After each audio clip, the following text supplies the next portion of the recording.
鼻压断针是松树培养中两个不同的概念，只是这两个操作有连贯性，一般习惯性的将这两个词连起来表述。对这两个概念不加区分，很容易在整个松树培养过程中造成失误。松树鼻压相当于杂木剪短枝条逼出侧枝，只因松树有其特定的属性，在鼻压操作上与杂木有所不同。鼻压操作前一个星期要拔掉松树的大部分老针，想出芽地方的老针要留下，无针叶很难逼出芽来。像这些地方留下针叶是很容易出芽的。提前拔掉老针是让松树达到一种新的生长平衡状态，在剪芽后出芽点能获取更多的养分，长出健壮的芽头。松树鼻芽每年3至9月份都可以进行。鼻芽主要有2种方式：在枝条的顶端剪掉蜡烛芯，像这样7根剪掉。剪得彻底是逼出芽来的关键。看过一些操作，直接用手掰掉芽头，虽然这样很省事，也有机会逼出芽来，但出芽的几率不高，生长出来的芽头也不会健壮。原因很简单，这个蜡烛芯断得不彻底，仍然要消耗一部分的养分。剪芽之后，像春季第一次鼻芽，一般10天左右就会发出新芽。这种鼻芽方法是松树最常用的，操作简单，出芽快，而且生长出来的芽比较健壮。还有一种方法，像这样直接将枝条剪短，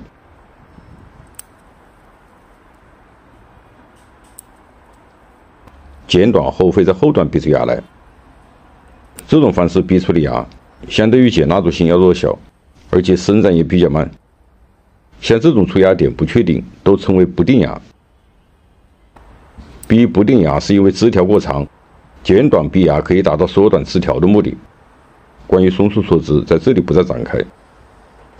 松树逼不定芽有一个前提条件，剪短的枝条必须留有针叶，无针叶这个枝条是不会发出芽来的。这是一盆马尾松，也是我们常说的山松。对这种松树逼芽，一般采用剪短枝条逼不定芽。像这样尽量的将长度控短。马尾松、黄山松出不定芽的概率是比较高的，而且经多次逼芽后，针叶会自然缩短。对松树逼芽不要一概而论，每一种松树有自身的出芽特性，要区别对待。像5岁内的松树逼芽就与上述的方法有所不同。松树短针是在逼出芽后的下一个操作环节。短针一般只在已经基本成型的松树上进行。这一盆黑松是去年逼芽后进行短针的，树势比较弱，这个阶段再不进行逼芽短针。松树短针是在新芽刚冒头的时候对盆景进行控水，保持松树处于一种饥渴状态，长出的针叶就会变短。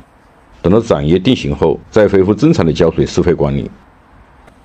短针后的松树的针叶不会始终不变，老针会被新长出来的针叶替换，在不加控制的情况下，针叶还会长长。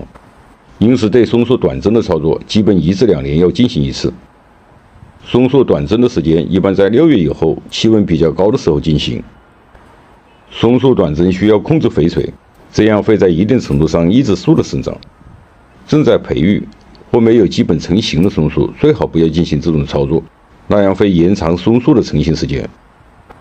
松树逼芽短针操作有3个前提：一是种养1年以上，已经完全成活的松树；二是要选择合适的逼芽短针时间；三是种养中的松树必须生长旺盛。逼芽短针实际上是对松树的一种伤害，会使松树的生长失去平衡。不加区别的进行这种操作，很有可能造成松树的失枝枯萎。我是山区农茶，感谢您的收看，下期见。